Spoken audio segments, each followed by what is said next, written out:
माँ। नवरात्रि का प्रथम दिवस माँ शैलपुत्री को समर्पित है। उनका नाम ही उनके स्वरूप का परिचय देता है।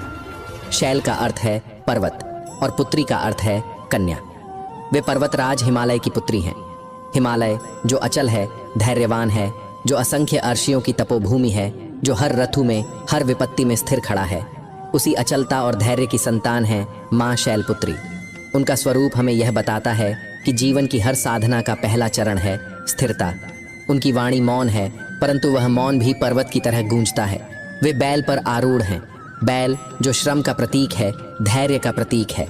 बैल तेज नहीं दौड़ता, पर अपने हर कदम को ठहराव से रखता है। यही धैर्य जीवन की सबसे बड़ी साधना है। माँ शैलपुत्री का वाहन बैल हमें यही शिक्षा देता है कि यदि जीवन में महानता चाहिए तो धैर्य की साधना करनी होगी। उनके दाहिने हाथ में त्रिशूल है। त्रिशूल केवल एक शस्त्र नहीं, बल्कि 3 शक्तियों का प्रतीक है: इच्छा शक्ति, ज्ञान शक्ति और क्रिया शक्ति। जीवन में ये तीनों संतुलित हों तभी साधना पूर्ण होती है। और बाएं हाथ में कमल है। कमल जो कीचड़ में जन्म लेकर भी पवित्रता और निर्मलता का प्रतीक है। कीचड़ उसे छू भी नहीं पाती, पर वह उसी की गोद में खिलकर सौंदर्य का वरदान देता है।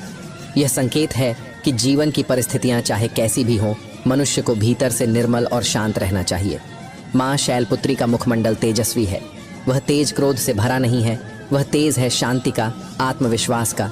उनके नेत्र सौम्यता से भरे हैं। उनके स्वरूप को देखकर मन यही कह उठता है कि सादगी ही सबसे बड़ी शोभा है। कथा यह भी कहती है कि वे पूर्व जन्म में सती थीं। सती जिनका प्रेम और समर्पण महादेव के लिए अनन्य था। जब पिता दक्ष ने महादेव का अपमान किया तो सती वह अपमान सह न सकी। उन्होंने योगाग्नि में अपने शरीर का त्याग कर दिया। यही सती पुनः हिमालय के घर जन्मी और शैलपुत्री कहलाईं। इस कथा का संदेश बहुत गहरा है माँ। यह बताता है कि मृत्यु भी अंत नहीं है, हार भी अंत नहीं है, अपमान भी अंत नहीं है। हर अंत केवल एक नए आरंभ का संकेत है। जब एक द्वार बंद होता है तो दूसरा खुलता है। और यह शिक्षा गर्भस्थ शिशु के लिए भी उतनी ही आवश्यक है। वह भी जीवन में जब जब कठिनाई देखेगा तो यह संस्कार उसके भीतर जीवित रहेगा कि हर अंधकार एक नए प्रकाश का द्वार है। माँ, जब तू यह कथा सुन रही है तो तेरे गर्भ का शिशु भी इसे सुन रहा है। उसकी आत्मा पर यह संस्कार अंकित हो रहा है कि गिरना भी यात्रा का हिस्सा है, हारना भी सीखने का अवसर है और अंत भी नई शुरुआत का संकेत है। जैसे पर्वत पर गिरने वाली जलधारा रुकती नहीं, वह रास्ता बनाती हुई आगे बढ़ जाती है। उसी तरह तेरे शिशु को यह संस्कार मिलेगा कि जीवन में चाहे कितनी कठिनाइयां आएं, उसे रुकना नहीं है, उसे बहना है, आगे बढ़ना है। माँ शैलपुत्री की कथा हमें यह भी बताती है कि साधना की शुरुआत आत्मस्वीकार से होती है। आत्मस्वीकार अर्थात स्वयं को पूर्ण मानना। जो जैसा है उसे वैसा ही प्रेम पूर्वक स्वीकार करना। जब तू स्वयं को जैसे है वैसे ही स्वीकारती है, तब तेरे गर्भस्थ शिशु को यह पहला संस्कार मिलता है कि वह स्वयं को हीन न माने, वह स्वयं को दूसरों से तुलना न करे, वह अपने भीतर की पूर्णता को पहचाने। यही आत्मविश्वास उसके जीवन का दीप बनेगा। माँ, कल्पना कर, जब तू यह कथा सुन रही है, तेरे भीतर की शांति गर्भ तक पहुंच रही है। तेरे हृदय की धड़कनें स्थिर हो रही हैं, तेरी सांसें धीमी और गहरी हो रही हैं, और वही मौन ध्वनि तेरे शिशु के कानों तक पहुंच रही है। वह सीख रहा है कि जीवन का पहला पाठ है स्थिरता। पर्वत की तरह अचल रहना, कमल की तरह पवित्र रहना और बैल की तरह धैर्यवान रहना। माँ शैलपुत्री का यह स्वरूप केवल देवी की महिमा नहीं है, यह एक साधना का आह्वान है। साधना जो हर माँ के गर्भ में शुरू होती है, साधना जो हर शिशु के संस्कारों में उतरती है, साधना जो पीढ़ी दर पीढ़ी इस संसार को प्रकाश देती है। माँ शैलपुत्री की कथा का सार यह था कि साधना की शुरुआत आत्मस्वीकार और स्थिरता से होती है। पर्वत की अचलता, बैल का धैर्य, त्रिशूल का संतुलन और कमल की पवित्रता, ये सब एक ही बात कहते हैं कि मन को थामना है, मन को साधना है। और यही बात श्री कृष्ण ने गीता में अर्जुन को सुनाई। उन्होंने कहा, उद्धरेदात्मना त्मानम नात्मानम व साधयेत आत्मैव ह्यात्मनो बंधुरात्मैव रिपुरात्मनः। इस श्लोक का अर्थ है, मनुष्य स्वयं अपने द्वारा ऊपर उठता है और स्वयं अपने द्वारा गिरता है। वह स्वयं अपना मित्र है और स्वयं अपना शत्रु भी। माँ, अब इसे धीरे धीरे समझ। जब पर्वत अपनी ही दरारों से टूट जाता है तो कोई उसे संभाल नहीं सकता। जब कमल अपने भीतर गंदगी भर ले तो कोई उसकी पवित्रता बचा नहीं सकता। जब बैल थक कर बैठ जाए तो कोई उसे मंजिल तक नहीं पहुंचा सकता। जब मनुष्य अपने ही मन से हार जाए तो कोई बाहरी शक्ति उसे जीत नहीं दिला सकती। यही गीता का सत्य है, यही शैलपुत्री का संदेश है। अब सोच माँ, यह शिक्षा तेरे गर्भस्थ शिशु तक कैसे पहुंचेगी? जब तू अपने मन को स्थिर बनाएगी, जब तू स्वयं से प्रेम करेगी, जब तू अपने विचारों में संतुलन रखेगी, तब शिशु यह सीखता है कि उसका मन ही उसका मित्र है। वह जीवन भर यही अनुभव लेकर बड़ा होगा कि कठिनाई बाहर से नहीं, भीतर से शुरू होती है, और समाधान भी बाहर से नहीं, भीतर से ही मिलता है। माँ, गीता का यह श्लोक केवल युद्ध भूमि की बात नहीं करता, यह जीवन की हर परिस्थिति की बात करता है। जब मन स्थिर है तो हर हार जीत में बदल जाती है, और जब मन अस्थिर है तो हर जीत भी हार जैसी लगती है। शैलपुत्री का बैल यही तो कहता है। वह धीरे चलता है पर निरंतर चलता है। उसकी चाल उतावली नहीं पर मंजिल तक पहुंचने वाली है। अगर वह आलसी हो जाए तो वही बैल अपने मालिक का शत्रु है, पर जब वह धैर्यवान रहता है तो वही बैल उसका सबसे बड़ा मित्र है। मन भी वैसा ही है। अगर आलस्य और भय से भर जाए तो शत्रु है, अगर धैर्य और संतुलन से भरा रहे तो मित्र है। अब त्रिशूल को देख। इच्छा, ज्ञान और क्रिया जब तीनों संतुलित हों तब मनुष्य ऊपर उठता है। यदि इच्छा हो पर ज्ञान न हो तो मन भ्रमित करता है। यदि ज्ञान हो पर क्रिया न हो तो जीवन ठहर जाता है। यदि क्रिया हो पर इच्छा न हो तो मनुष्य थक जाता है। यही गीता का संदेश है, अपने मन को संतुलित करो। जब संतुलन है तो मन मित्र है, जब संतुलन नहीं तो वही मन शत्रु है। और कमल कीचड़ में खिलता है पर कीचड़ उसे छू नहीं पाती। यदि कमल अपनी पवित्रता खो दे तो वह सुंदर नहीं रह पाता। यही मनुष्य का मन है। जब तक आत्मा पवित्र है मन उसे ऊंचाई तक ले जाता है, पर जब मन गंदगी से भर जाता है तो वही मन उसे नीचे गिरा देता है। यही कारण है कि श्री कृष्ण कहते हैं, स्वयं को गिराना मत। माँ, सती की कथा भी इसी सत्य को दिखाती है। जब उन्होंने अपमान सहा तो उन्होंने शरीर त्याग दिया पर आत्मबल नहीं छोड़ा। यही आत्मबल उन्हें पुनर्जन्म में शैलपुत्री बनाकर लाया। यदि उनका मन टूट गया होता तो उनकी यात्रा यहीं समाप्त हो जाती, पर उनका मन ही उनका मित्र बना। यही गीता का संदेश है। कठिनाई आती है पर यदि मन मजबूत है तो वही हमें ऊपर उठा देता है। अब गर्भ संस्कार की ओर लौट। माँ, जब तू शांत रहती है, जब तू अपनी सांसों को स्थिर करती है, जब तू अपने विचारों को संयमित करती है, तब तेरे गर्भ का शिशु यह मौन शिक्षा ग्रहण करता है। उसके भीतर यह संस्कार अंकित होता है कि मन ही सबसे बड़ा मित्र है।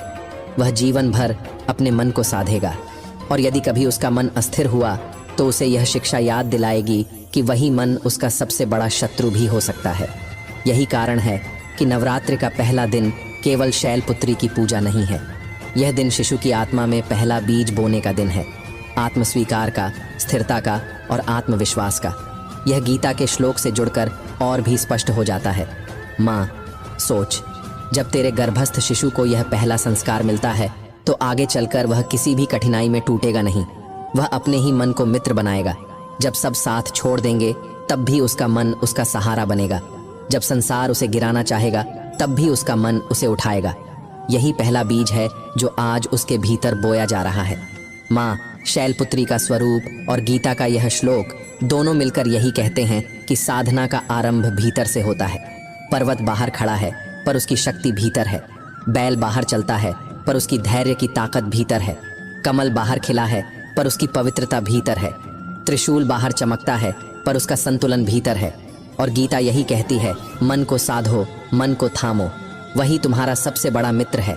माँ, तूने देखा कि शैलपुत्री का स्वरूप और गीता का श्लोक कैसे एक हो जाते हैं। दोनों यही कहते हैं, मनुष्य स्वयं अपना मित्र भी है और स्वयं अपना शत्रु भी। अब यही शिक्षा तुझसे कह रही है। माँ, इसे अपने जीवन में उतार। तेरे गर्भ का शिशु अभी छोटा है पर उसकी आत्मा सुन रही है। जो तू आज जिएगी वही उसका संस्कार बनेगा। सुबह की साधना माँ, जब तू सुबह आंखें खोलती है वही क्षण सबसे गहरा संस्कार है। आंख खुलते ही मन जिस भाव से भरता है वही पूरे दिन की दिशा तय करता है। अगर तेरे मन में पहला विचार थकान या चिंता का है तो वह बेचैनी गर्भ तक जाती है। लेकिन यदि तू आंखें खोलते ही गहरी सांस लेकर कहे, धन्यवाद प्रभु, मुझे एक और दिन मिला है। धन्यवाद माँ शैलपुत्री, तुमने मुझे स्थिरता दी है। धन्यवाद मेरे शिशु, तू मेरे भीतर है। तो यह आभार का भाव सीधा शिशु की आत्मा में उतर जाता है। वह सीखता है कि जीवन की शुरुआत शिकायत से नहीं, कृतज्ञता से होनी चाहिए। माँ, सोच, जब तू अपने शिशु से सुबह ही कहे, बेटा आज हम पर्वत की तरह अचल रहेंगे, चाहे कुछ भी हो हम डगमगाएंगे नहीं, तो यह वचन उसके भीतर गूंजता है। और जब वह बड़ा होगा तो कठिनाइयों के बीच यही संस्कार उसकी ढाल बनेगा। दोपहर की साधना, दिन चढ़ते चढ़ते मन कई बार थक जाता है, छोटे छोटे काम बोझ लगने लगते हैं। यही समय है जब मन मित्र भी बन सकता है और शत्रु भी। यदि तू काम करते करते चिढ़ जाती है तो शिशु यह सीखता है कि बोझ से बचना है, लेकिन यदि तू वही काम मुस्कान के साथ करती है तो शिशु यह सीखता है कि धैर्य ही शक्ति है। माँ, भोजन का समय दोपहर की सबसे बड़ी साधना है। भोजन केवल पेट भरने के लिए नहीं है, यह संस्कार का प्रसाद है। यदि तू भोजन करते समय जल्दी जल्दी खाती है, शिकायत करती है, तो वही असंतोष शिशु की आत्मा पर छप जाता है। लेकिन यदि तू एक एक कौर में यह भाव भरती है, यह अन्न धरती की ममता है, यह मेरे शिशु का संस्कार है, तो शिशु सीखता है कि हर कौर आभार है। यही गीता का संदेश है। माँ, मन को थामो, भोजन का आनंद ही संतोष है। यदि मन भागेगा तो भोजन भी बेचैन कर देगा। यदि मन शांत रहेगा तो वही भोजन जीवन का उत्सव बन जाएगा। शाम की साधना। माँ, दिन ढलते ही मन सबसे ज्यादा अस्थिर होता है, थकान बढ़ जाती है, छोटी छोटी बातें चुभने लगती हैं। यही समय है जब गीता का श्लोक तुझे याद आना चाहिए, आत्मा ही आत्मा का मित्र है, आत्मा ही आत्मा का शत्रु है। यदि तू इस थकान में क्रोध करती है तो शिशु यह सीखता है कि असहजता का उत्तर क्रोध है। लेकिन यदि तू आंखें बंद करके कुछ क्षण मौन बैठ जाती है तो शिशु यह सीखता है कि मौन ही समाधान है। माँ, सोच, जब तू शाम को दीपक जलाती है और कहती है, यह दीप केवल घर को नहीं मेरे मन को भी रोशन करे, तो वही दीपक तेरे शिशु की आत्मा में स्थिरता का दीपक जला देता है। रात की साधना। माँ, रात का समय सबसे पवित्र होता है। जब तू सोने से पहले शांति के साथ शिशु से बात करती है तो वही संस्कार उसकी आत्मा पर सबसे गहरी छाप छोड़ता है। यदि तू नींद से पहले चिंताओं में डूब जाती है तो वही बेचैनी गर्भ तक जाती है। लेकिन यदि तू शिशु से कहे, बेटा आज का दिन शांति में बीता, कल फिर हम साथ साधना करेंगे, तो यह आश्वासन उसे जीवन भर सहारा देगा।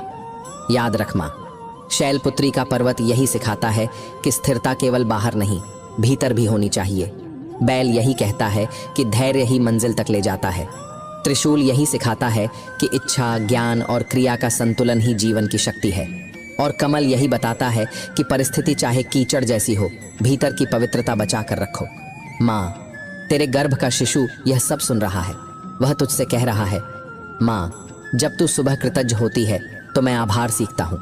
जब तू दोपहर को संतोष से भोजन करती है तो मैं संतोष सीखता हूँ। जब तू शाम को मौन साधती है तो मैं शांति सीखता हूँ। और जब तू रात को मुझे आश्वासन देती है तो मैं विश्वास सीखता हूँ। माँ, तू मुझे अपने मन का मित्र बनना सिखा रही है। माँ, दिनचर्या की साधना तो तूने समझ ली। सुबह की पहली सांस, दोपहर का भोजन, शाम का दीपक और रात की प्रार्थना, ये सब तेरे शिशु की आत्मा पर छपते हैं। पर साधना केवल कर्मों से नहीं होती, साधना भावनाओं से भी होती है। और यही अगला कदम है। तेरे भीतर भावनाओं का समुद्र है, कभी उसमें लहरें उठती हैं, कभी उसमें सन्नाटा उतरता है।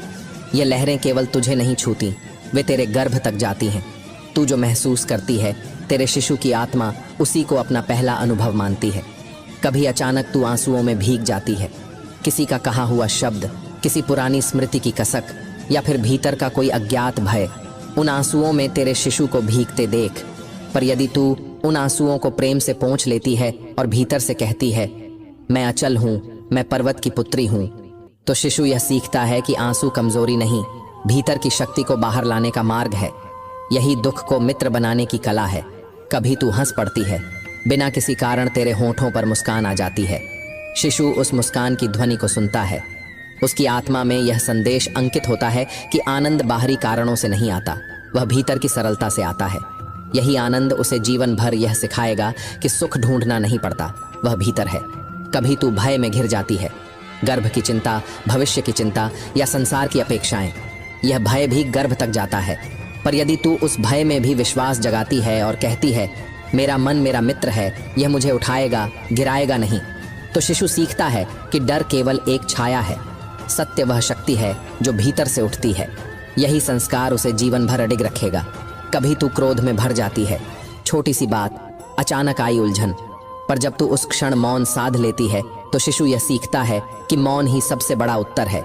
यही शिक्षा उसे भविष्य में लोगों के कटु शब्दों के सामने शांत बनाएगी। माँ, तेरी भावनाएं केवल क्षणिक अनुभव नहीं हैं, वे संस्कारों के बीज हैं। तू जैसे उन्हें संभालती है वैसे ही शिशु उन्हें आत्मसात करता है।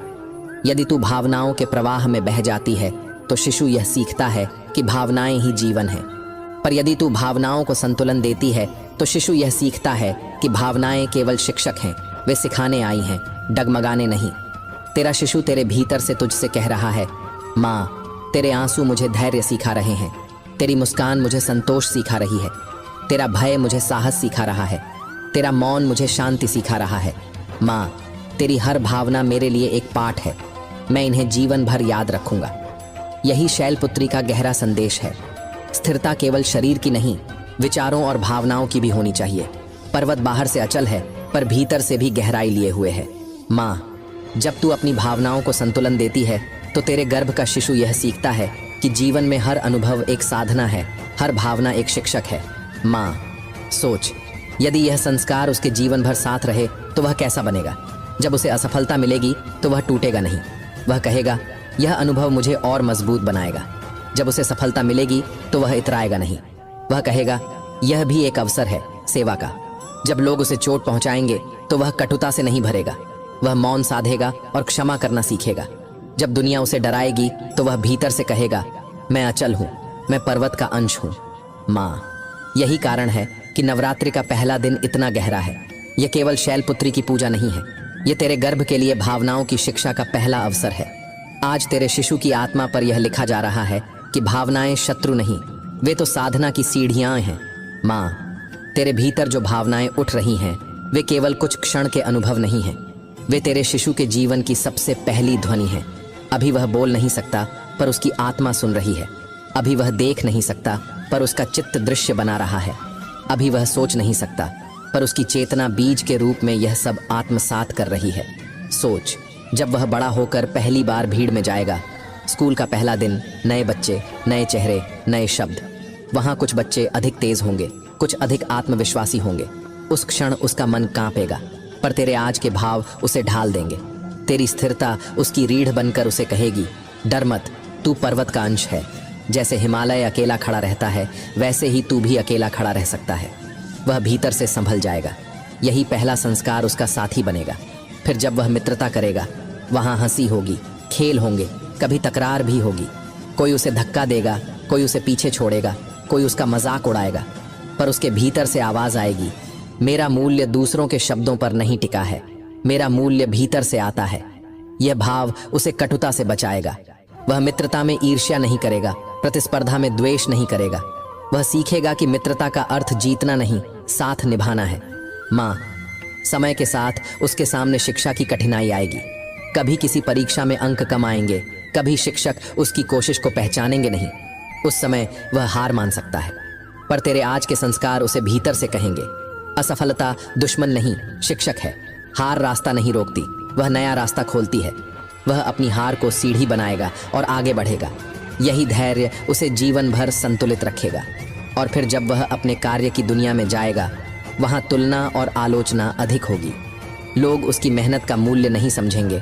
कई बार उसकी आवाज़ दबा दी जाएगी, पर उसके भीतर की आवाज़ कहेगी, लोग मुझे ठुकरा सकते हैं पर मैं स्वयं को ठुकराऊंगा नहीं। मैं जैसा हूँ वैसा ही पूर्ण हूँ। यही आत्मस्वीकार उसे बार बार गिरकर भी उठाएगा। माँ, रिश्तों का संसार भी उसे परखेगा। कभी परिवार में मतभेद होंगे, कभी प्रियजनों से दूरी होगी, कभी उसके अपने ही उसे न समझ पाएंगे। उस समय तेरे आज के मौन संस्कार उसे राह दिखाएंगे। वह समझेगा कि मौन हार नहीं है, मौन तो सबसे बड़ा उत्तर है। वह कटु शब्दों का उत्तर कटुता से नहीं देगा बल्कि मौन से देगा, और यही मौन रिश्तों को टूटने से बचा लेगा। माँ, आगे चलकर जब उसकी अपनी संतान होगी, जब वह पिता बनेगा, तब वह वही भाव दोहराएगा जो तू आज जी रही है। वह अपने बच्चों से कहेगा, डर से भागो मत, डर को मित्र बनाओ। आंसू कमजोरी नहीं, वे आत्मा की सफाई है। मौन खालीपन नहीं, समाधान का स्वर है। सफलता अहंकार का कारण नहीं, सेवा का अवसर है। यह सब वह इसलिए कह पाएगा क्योंकि आज तू उसे अपने गर्भ में यही सब सीखा रही है। और माँ, जीवन की सबसे कठिन घड़ी तब होती है जब मनुष्य अकेला पड़ जाता है, जब सब छूट जाते हैं, जब कोई साथ नहीं होता। उस समय यही पहला संस्कार उसके भीतर पर्वत बनकर खड़ा होगा। वह अपने मन से कहेगा, मेरा मित्र मेरा मन है, यह मुझे संभालेगा, यह मुझे गिरने नहीं देगा। और यही भाव उसे अंधकार से प्रकाश की ओर ले जाएगा। तेरा शिशु अभी से तुझसे कह रहा है, माँ, तेरे भाव मेरे भविष्य की ताकत है। जब मैं गिरूंगा तेरी आवाज़ मुझे उठाएगी, जब मैं रोऊंगा तेरे आंसू मुझे धैर्य देंगे, जब मैं डरूंगा तेरे विश्वास की गूंज मेरा सहारा बनेगी, जब मैं अकेला रहूंगा तेरी मौन साधना मुझे मार्ग दिखाएगी। माँ, तू मुझे दुनिया का सबसे बड़ा खजाना दे रही है, स्थिरता और आत्मस्वीकार। माँ, यही नवरात्रि के प्रथम दिवस का महत्व है। शैलपुत्री का यह आशीर्वाद केवल आराधना का रूप नहीं है, यह जीवन की हर परीक्षा में खड़ा रहने का संकल्प है। यह रिश्तों में करुणा भरने का बीज है, यह शिक्षा में धैर्य रखने का आधार है, यह कार्य में ईमानदारी का स्तंभ है, और यह अकेलेपन में प्रकाश खोजने का मार्ग है। माँ, तूने देखा कि भावनाएं, रिश्ते, शिक्षा, संघर्ष और अकेलापन सबके बीच एक ही सूत्र चलता है, और वह है स्थिरता। यही शैलपुत्री का पहला संदेश है। यही कारण है कि नवरात्रि का प्रथम दिवस केवल पूजा नहीं बल्कि संकल्प है। पर्वत की अचलता यह कहती है कि बदलते मौसम भी उसे डिगा नहीं सकते। बैल की चाल यह सिखाती है कि धैर्य ही मंजिल तक ले जाता है। कमल यह दिखाता है कि गंदगी के बीच भी पवित्रता संभव है। त्रिशूल यह याद दिलाता है कि इच्छा, ज्ञान और क्रिया का संतुलन ही पूर्णता है। माँ, अब सोच, यह सब तेरे गर्भ में पल रहे शिशु तक कैसे पहुंच रहा है। जब तू स्थिर रहती है तो उसके भीतर आत्मविश्वास की जड़ें जमती हैं। जब तू संतुलन साधती है तो उसके भीतर धैर्य का वृक्ष उगता है। जब तू अपने आंसुओं को शांति में बदलती है तो उसके भीतर साहस का बीज बोया जाता है। यही बीज उसका जीवन भर साथ देगा। माँ शैलपुत्री तुझसे कह रही हैं, बेटी, तू केवल मेरे चरणों में दीपक जला रही है, ऐसा मत मान। तू अपने गर्भ के भीतर एक नया पर्वत खड़ा कर रही है। तेरे आंचल में पल रहा यह शिशु मेरा आशीर्वाद लिए जन्म लेगा। इसे संसार का भय छू नहीं पाएगा, क्योंकि यह जानता होगा कि मन ही मित्र है और मन ही शत्रु। तेरा शिशु भी तुझसे कह रहा है, माँ, आज का यह पहला संस्कार मैं जीवन भर अपने साथ रखूंगा। मैं हारूंगा नहीं, क्योंकि तूने मुझे आत्मस्वीकार सिखाया है। मैं डगमगाऊंगा नहीं, क्योंकि तूने मुझे पर्वत की अचलता दी है। मैं ईर्ष्या में नहीं जलूंगा, क्योंकि तूने मुझे भीतर की पूर्णता दिखाई है। मैं कटुता नहीं पालूंगा, क्योंकि तूने मौन का उत्तर दिया है। माँ, यह पहला दिन मेरे जीवन की सबसे बड़ी नींव है। माँ, यही नवरात्रि का आरंभ है। आगे 8 और दिन हैं, 8 और देवियाँ हैं, 8 और संस्कार हैं। हर दिन तेरे शिशु के भीतर एक नई शिक्षा लिखी जाएगी। पर याद रख, यदि नींव मजबूत है तो पूरा भवन अटल रहता है, और आज जो शिक्षा मिली है वही उसकी नींव है। तो अब इस कथा को यहीं विराम नहीं देना, इसे अपने भीतर संजोना। हर सांस के साथ, हर धड़कन के साथ यह बीज तेरे गर्भ में गहराई तक जड़ें जमा रहा है। माँ शैलपुत्री का यह आशीर्वाद तुझ पर है, तेरे शिशु पर है और तेरे पूरे जीवन पर है। माँ, आज की कथा यहीं पूर्ण होती है। शैलपुत्री के आशीर्वाद से पहला संस्कार तेरे गर्भ तक पहुंचा, स्थिरता का, आत्मस्वीकार का और भीतर की शक्ति का। यह केवल आज का अनुभव नहीं, तेरे शिशु के पूरे जीवन का आधार है। अगर यह कथा तेरे हृदय को छू गई हो तो इसे अपने तक मत रखना। अपनी सहेलियों, अपनी बहनों और उन सभी माताओं तक पहुंचाना जो इस समय गर्भ का अनुभव कर रही हैं, क्योंकि हर माँ जब अपने गर्भ को संस्कार देती है तभी एक नया युग जन्म लेता है। माँ, अगर तुझे यह कथा प्रिय लगी हो तो इसे प्रेम से आशीर्वाद देना